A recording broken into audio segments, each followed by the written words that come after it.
Hey there, folks. Welcome back to Storytime with Dr. Bird. I am Dr. Bird, and I am talking about biblical passages that touch on important topics that, such as sex and marriage.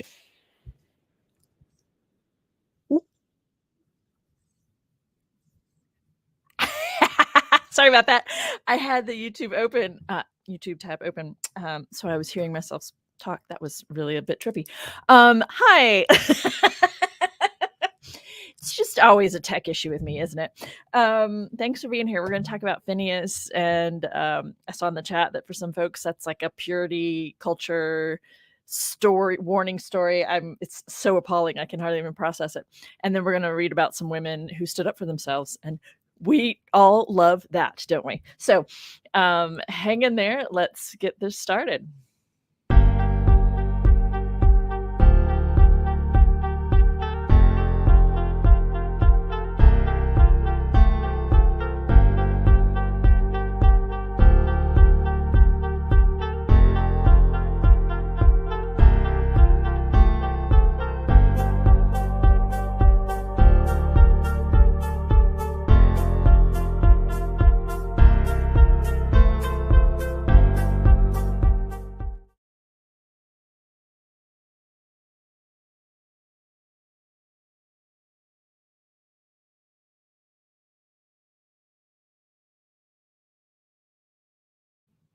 I'm not quite sure what just happened there in the audio. Never had that happen. Okay. So hi, present, back with you. Okay, so we are, we're reading from Numbers, and we're reading from Numbers today, and I think this is the last two passages from the book of Numbers, as far as I can tell. And we will move on to something else next week. I will be on the road again. I'll be doing a little story time live from my car again, maybe, or if I find some place to pull off and make it pretty, we'll see. So yes, in preparing for today, actually, I wanted to, looking at the passage and thinking about all the things going on around this passage we're going to look at today, I wanted to share with you let me go ahead and put her website in the chat, and let's see, can I put user in timeout? No, not what I want to do. There's her website. I'm going to go ahead and I'd like to go ahead and share just very briefly this colleague's website. She is a lovely human being, very, very smart woman, doing really what I think is really important scholarship. And you may have never heard of her because she's not trying to be a public scholar. She's doing really important work around, as you can see, her first book, Are We Not Men? Unstable Masculinity in the Hebrew Prophets, obviously interrogating the issue of toxic masculinity in general. What is it that makes people men or women? These issues are very important, I think, and we have this foundation of issues within the biblical text that people continue to read, so they continue to be informed by things like, oh yeah, being really strong makes me a man.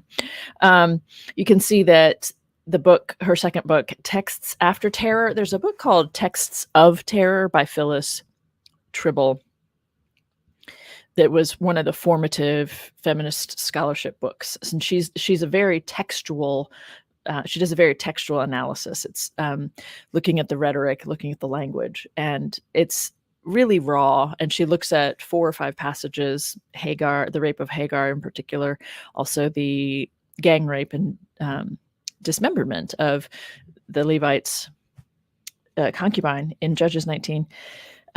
So forth. So those kinds of passages are what Phyllis was looking at, and it was, at the time in the 80s, was a big deal to have someone just talk about it so bluntly. So Graybill is playing with that title, Texts After Terror, Rape, Sexual Violence in the Hebrew Bible. Love her. I love her. She's just amazing. Rape culture. She has some edited volumes, Rape Culture and Religious Studies, Critical and Pedagogical Engagements, The Bible, Gender and Sexuality, Critical Readings. That's with another colleague friend of mine. I have not seen, who knows what we'd make of it if we ever got our hands on it, the Bible and Margaret Atwood. That actually sounds really interesting to me. But she has been doing critical theory, engaging with the Bible. So I wanted to bring her work to your attention. And she has a CV listed here if you want to see more of what she's up to. But wanted to let you know. So there's my plug of a scholar for today. And so now we're back to reading. Let's just do some reading, shall we? A little story time. So we're reading in the book of Numbers, chapter 25. So while Israel was staying at Shittim, the people began to have sexual relations with the women of Moab. How dare they? Right? So we have the issue of men, Israelite men having sex with, taking women who are not Israelite women, right? So that's the main issue. They are Moabites of all people. And that, if you don't know or haven't been, tracking with some of the stories I've been talking about, Moab and Ammon, the Ammonites and Moabites, are descendants of Lot. And Lot was Abraham's nephew.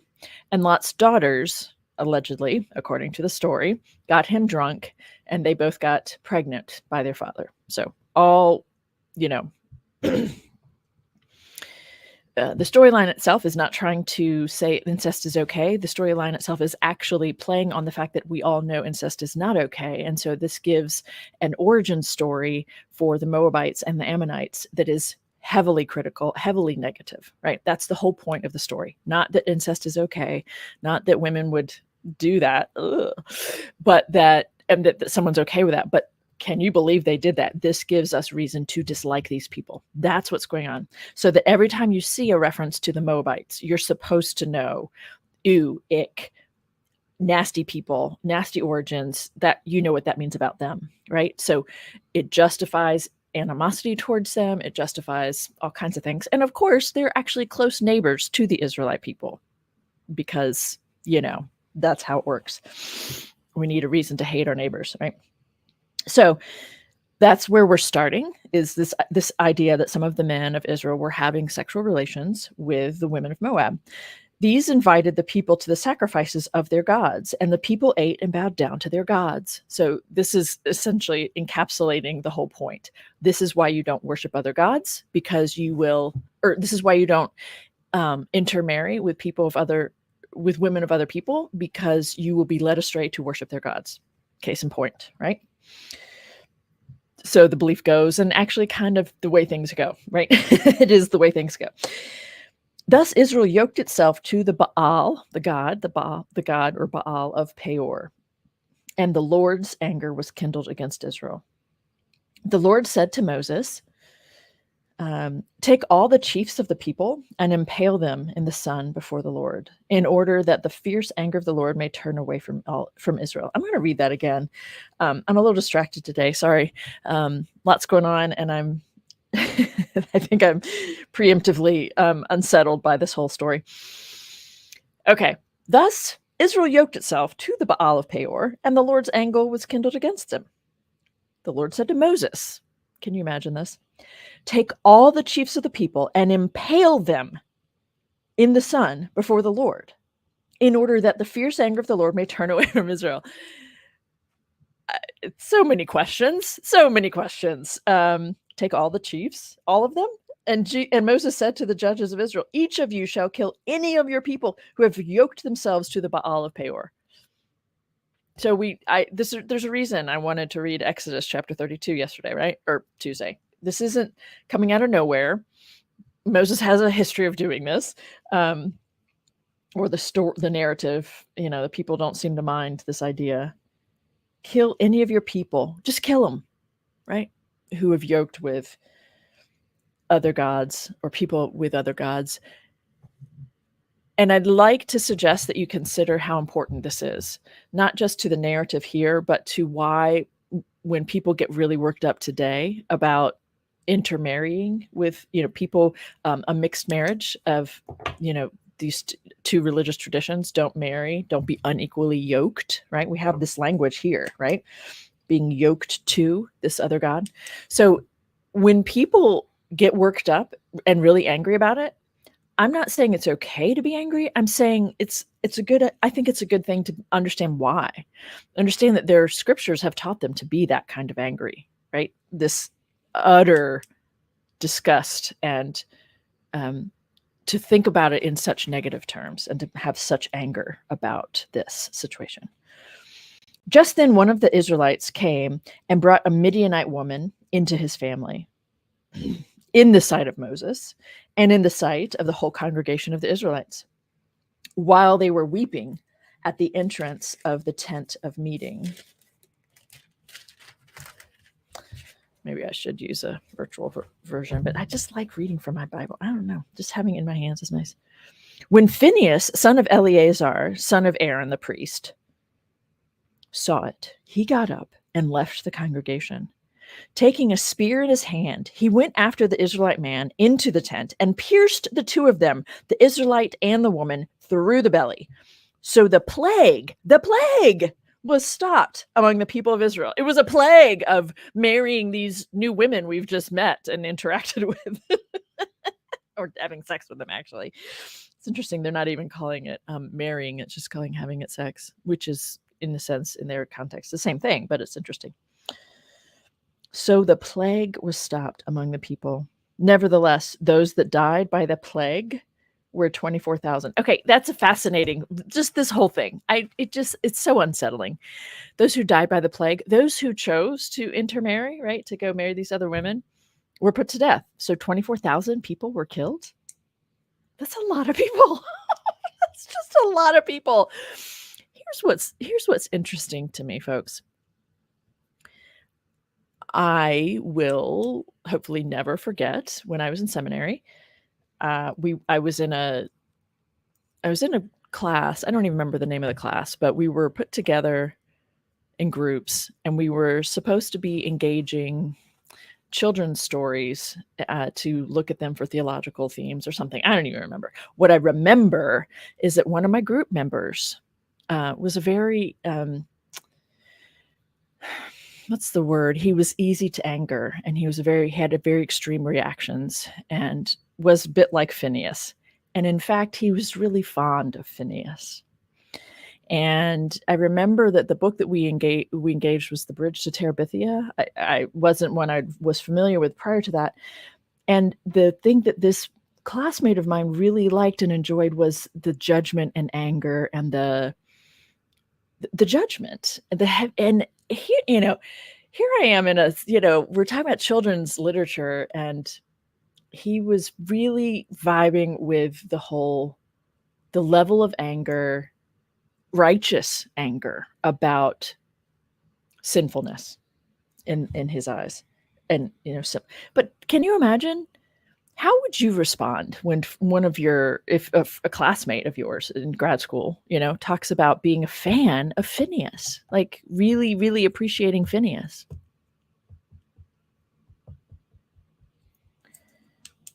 Instead of being appalled by it. Okay. Well, let me keep moving. Keep reading here. The Lord spoke to Moses, saying, Phineas, son of Eleazar, son of Aaron, the priest, has turned back my wrath from the Israelites by manifesting such zeal among them on my behalf, that in my jealousy I did not consume the Israelites. So many problems with this language.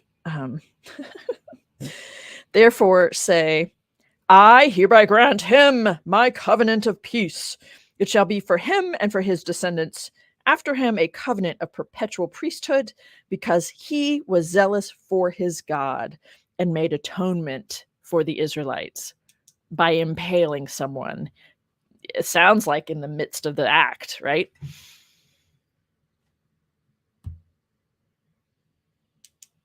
The name of the slain Israelite man who was killed with the Midianite woman was Zimri, son of Salu, head of an ancestral house belonging to the Simeonites. The name of the Midianite woman. We're going to actually name her. What a concept. What a change, right? Who was killed was Cosbi, daughter of Zur, who was the head of a clan, the ancestral house of Midian.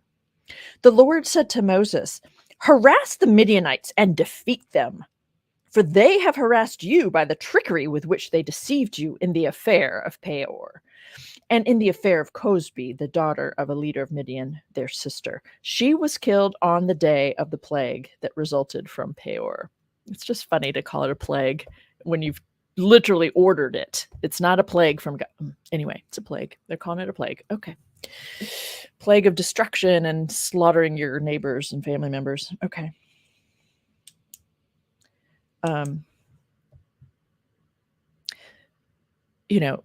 There's so much fear going on here. There's so much judgment. There's a lot of, I watched a clip. I don't know how many of you, I imagine most of you actually are fans of Myth Vision podcast.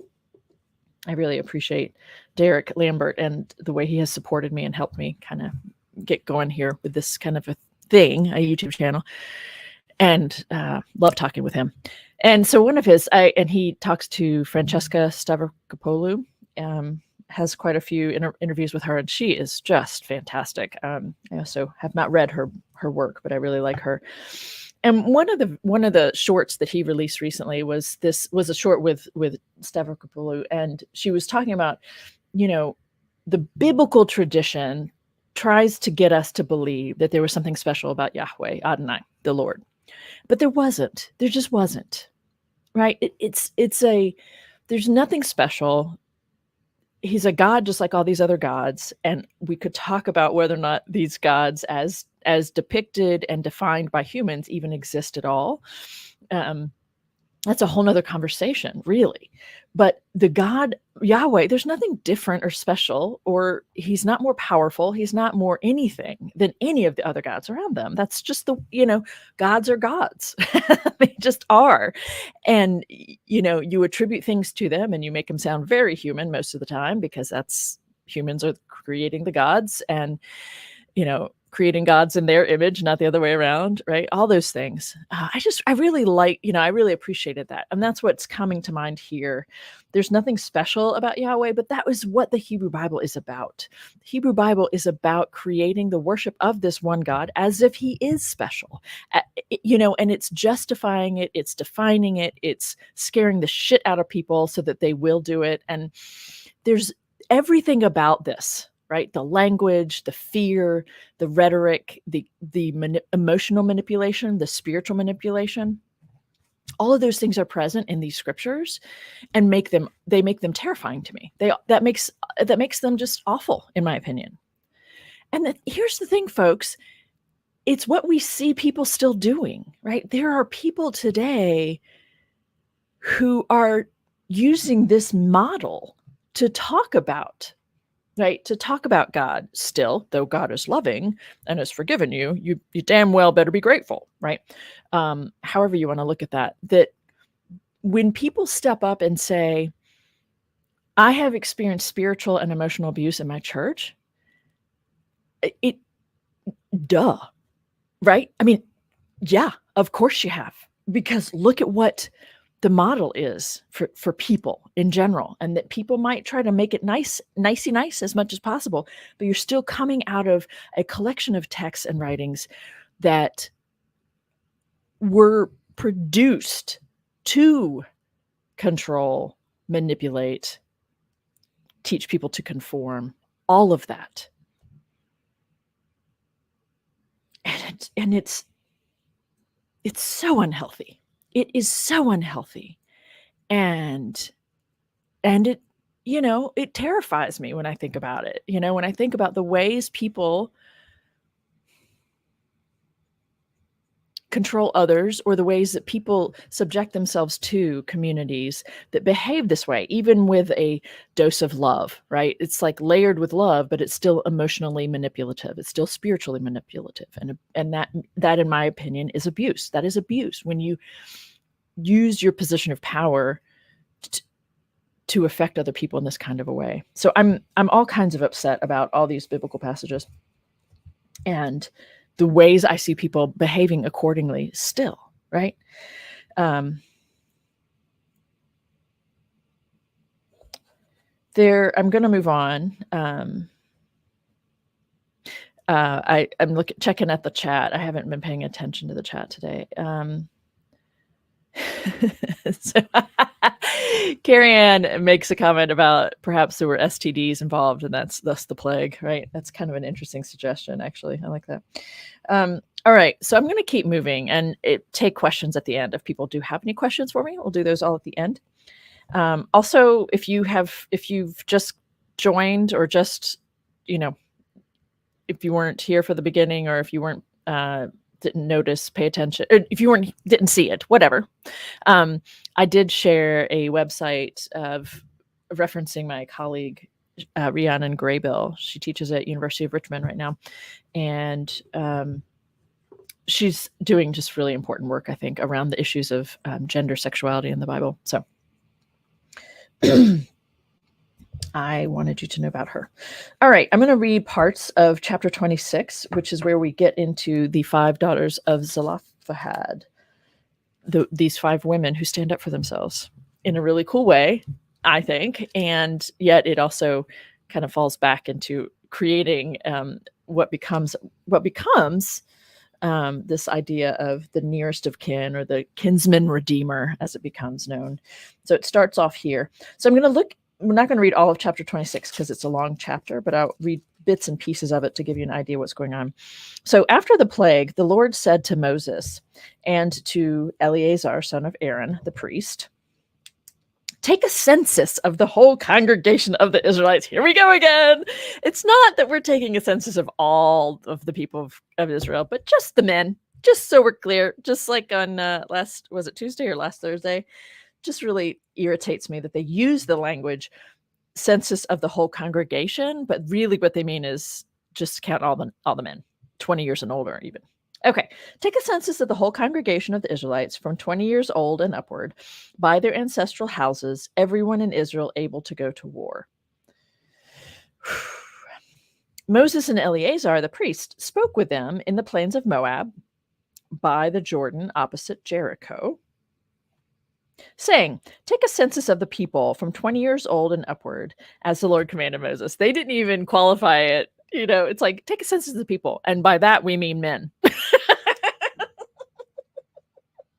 Again, nothing new here. There's nothing new to point out here, but I'm just pointing it out and laughing at it because it just gets so tired of it. Do you not?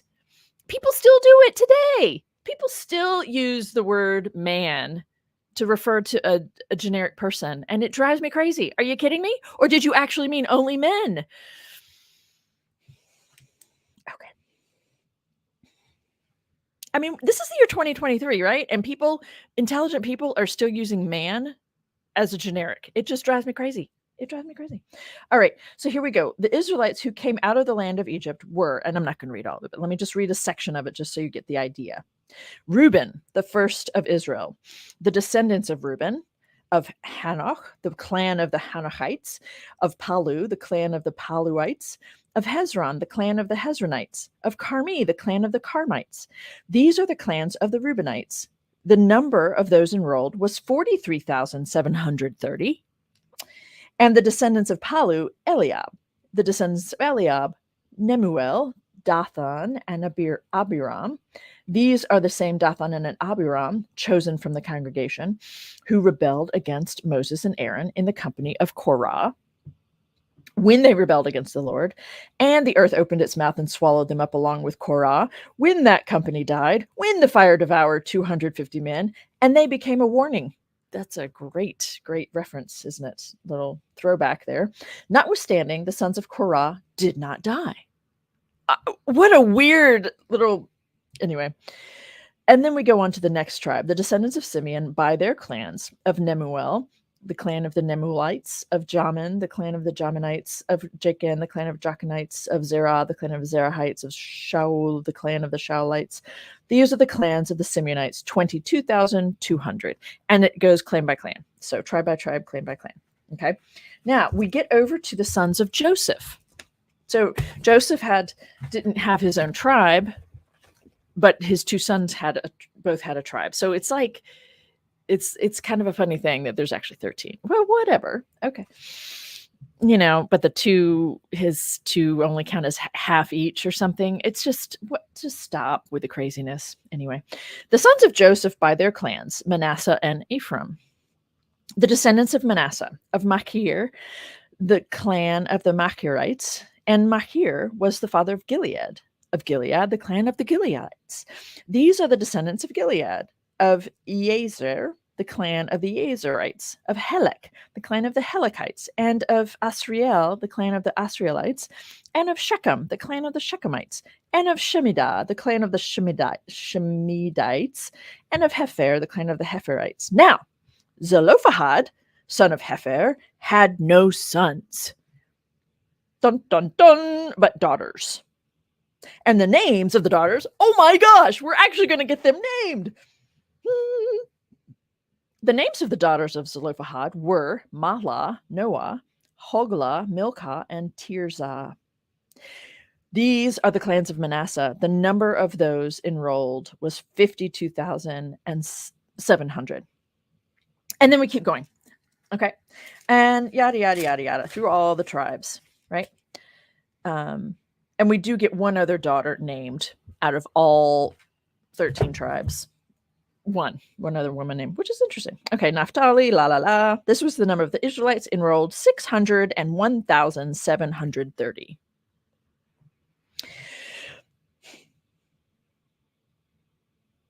And then we also get one woman named, one wife, right? Named. Okay, so over to chapter 27. Then the daughters of Zelophehad came forward. Zelophehad was son of Hepher, son of Gilead, son of Machir, son of Manasseh, son of Joseph, a member of the Manassite clans. Manassite clans? Manassite clans. Anyway, Manasseh. The names of his daughters were, again, if you don't remember it from 5 minutes ago, Mahlah, Noah, Hoglah, Milcah, and Tirzah.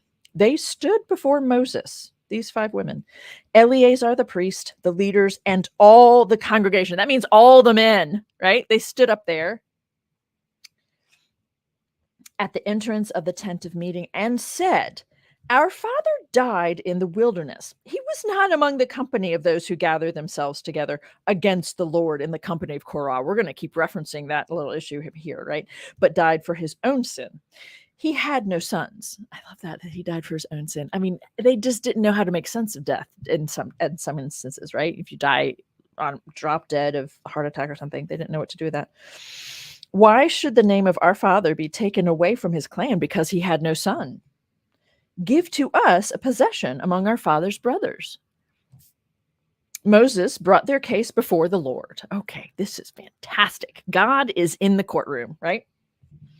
Not too different from what some courtrooms suggest even today when it says a God we trust on the wall of a courtroom, just saying. And the Lord spoke to Moses saying, "The daughters of Zelophehad are right in what they are saying. You shall indeed let them possess an inheritance among their father's brothers and pass the inheritance of their father on to them. You shall also say to the Israelites, if a man dies and has no son, then you shall pass his inheritance on to his daughter." What? "If he has no daughter, then you shall give his inheritance to his brothers. If he has no brothers, then you shall give his inheritance to his father's brothers. And if his father has no brothers, then you shall give his inheritance to the nearest kinsman of his clan, and he shall possess it. It shall be for the Israelites a statute and an ordinance, as the Lord commanded Moses." So this concept of the nearest kinsman, or the redeemer kinsman redeemer, whichever way you want to say it, all comes about because a bunch of women said, "Hey, we matter." And they even canonized it. How cool is that? I'm going to keep going. Well, actually, I'm not sure that we need to. I think that's it. Yep, that's it. All right. So perhaps not as exciting. Someone asked me to make sure I read a particular story, and I couldn't find it back in the comments. I don't know if it was I thought it was Deuteronomy 31, but I don't see a story in there that applies to what I'm doing. So if that was you, if you were the one who asked me to make sure I cover a particular story, would you mind, like, I don't know, somewhere doing a, hey, it was me and here's the story I was referring to, because I want to make sure I do cover things, but and if there's, if I've overlooked a story. Okay.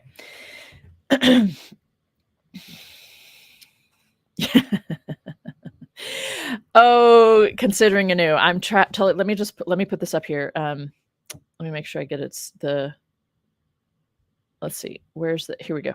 So this is important for sure. I absolutely agree with you. I'm not, the purpose of this property law seems to benefit our father's name. Absolutely. It's still a patriarchal society. It's still a way of making sure her father's name, right?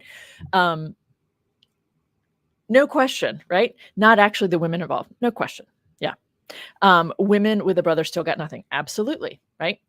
No question. But how interesting that a bunch of women did stand up for themselves in this kind of a way and were heard. But you're right. It's still serving patriarchy. It's still serving a different kind of an end or goal. So of course the Lord was okay with it. And of course Moses and the Israelites were like, yeah, sure. Yeah. Right. We're going to keep things in the family, keep it in the right place. Totally. Absolutely. No question. It's really an interesting thing to me too, because people want to praise or raise up, women when they are actually mentioned or do get a role or do have, like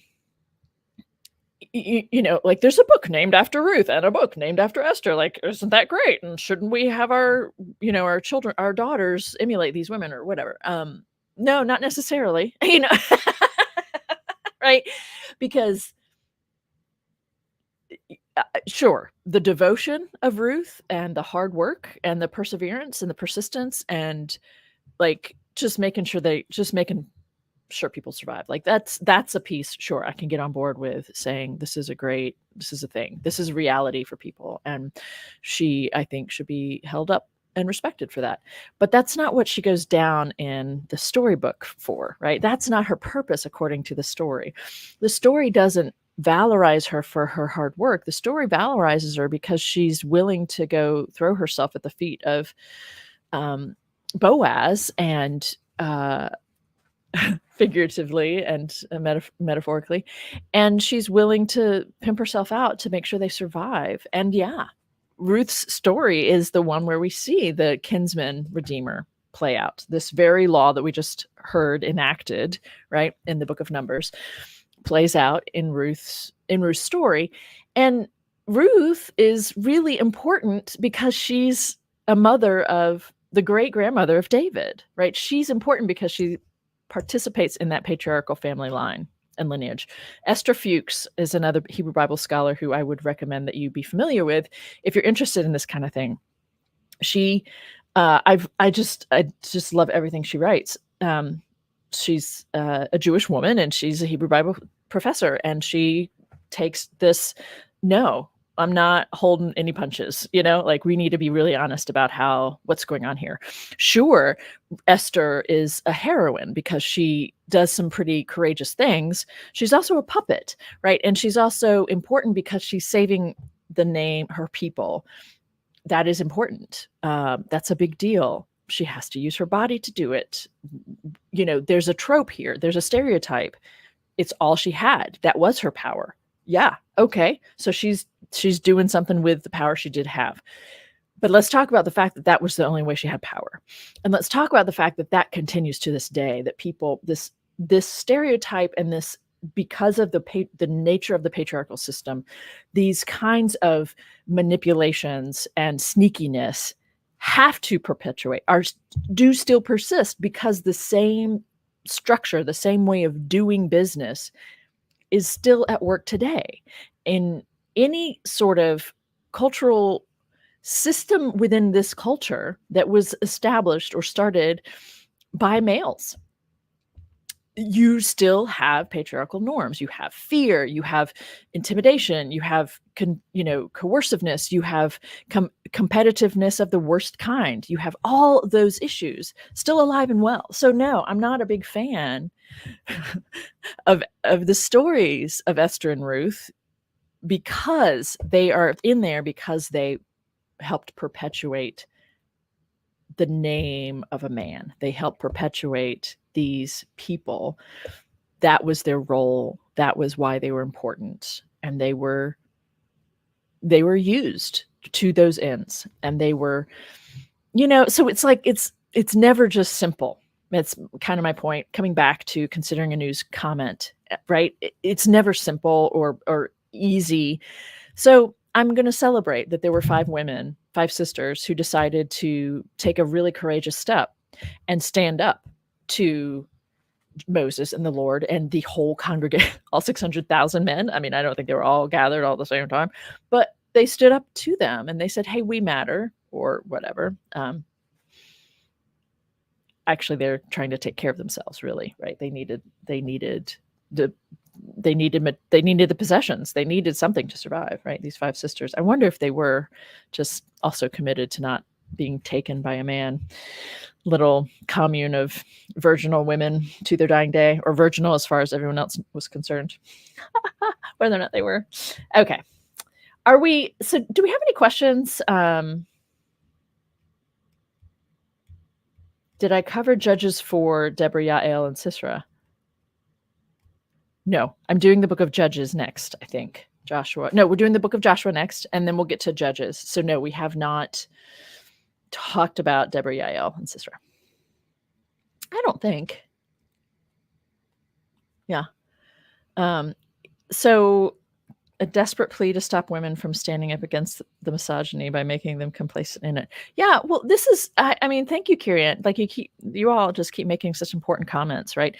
Am I the only one that finds this slightly insane? And then her follow-up comment in the chat, a desperate plea to stop women from standing up against the misogyny by making them complacent in it. That is still going on today, right? I mean, are we clear about that? Like, yeah, I'm with you, Kieran. Right? It's a problem. It's canonized. It's in there. It's an example that we see, and people will choose to focus on whichever part of the story they're going to choose to focus on, right? Like I was trying to say, well, there's a positive side here, that women are standing up for themselves in some sort of way for their own survival. And in the midst of that, they are having to be complicit. They are actively perpetuating the problem that it has put them in the situation that they're in, right? So, yeah, choose your battles or something. I don't know, right?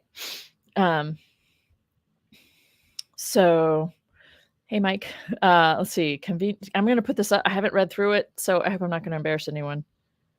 I think that this is convenient that God rules in favor of men in a series of writings by men writing in a patriarchal culture, and that divine approval ensures that no one questions the status quo. Absolutely. Spot on. Yeah, of course. Yes. Right. That's what we see happening. I think it's important to note that that's all of this, gosh, there's so much going on right now, in so many different segments of our culture, and yeah, I'm not even sure what to say about it, because it's so there are people. There's just so many people who are unaware of the misogyny of these texts, the racism or xenophobia of the texts, even just people not being aware that calling God a male and insisting that God is male, even just that little piece, that's one piece of the whole thing. And so many people have not been encouraged to reconsider that, or to consider the implications of that, how that plays out for people. If God is male, the male is God. Thank you, Mary Daly. And what that means, how that plays out for people, how that keeps power in the hands of men by having a male God. Like it is that simple. The text written by men for men, with men's needs, front and center. What does that do? Where does that leave people? How does that imprint upon people's psyches when you grow up with it as a child in that kind of a community? All kinds of things, right?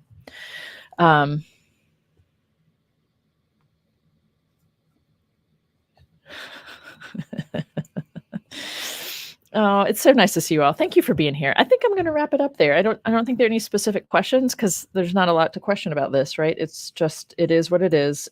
I wanted to read it. It was the last piece related to my themes of sex, marriage and air quotes. Again, if you're not familiar with this, my interest right now is in marriage in the Bible. What do the texts say? My book is coming out. I was just informed that the release will not be until mid-December, which I'm a little bit bummed about. I do have a discount code, by the way, that I will share when it's live. So if you're interested in purchasing my book that's coming out, it's coming out in hardback first until they, sell that first run. It's coming out in hardback so that it can go on library shelves. So I'm pleased with that, right? Both academic and public library shelves. But that means it's a little more expensive. So I do have a 30% discount code that I'll be able to share probably the end of November when it's live, if you're interested. But that's part of why I'm doing this whole Storytime Live, is talking about what do the texts say. The texts talk about sex and this thing that we call marriage, though they didn't actually have a verb for marriage. And so we see English translations misleading us because they use the word marry when what's really going on in the Hebrew is much more uncivilized, shall we say.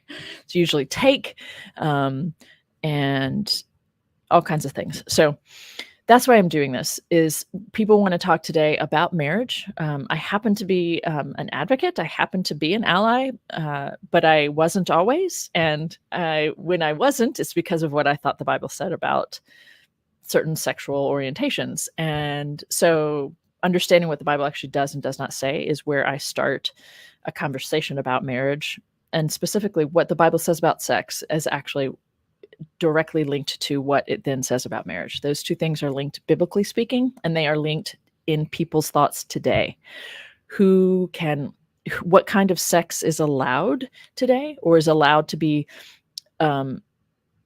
considered appropriate, is then directly linked to then whether or not that form of sexual encounter can be a part of a marriage. So what people think about sex is at the center of what people believe about marriage. So it's really kind of an interesting set of topics to study and to spend time thinking about.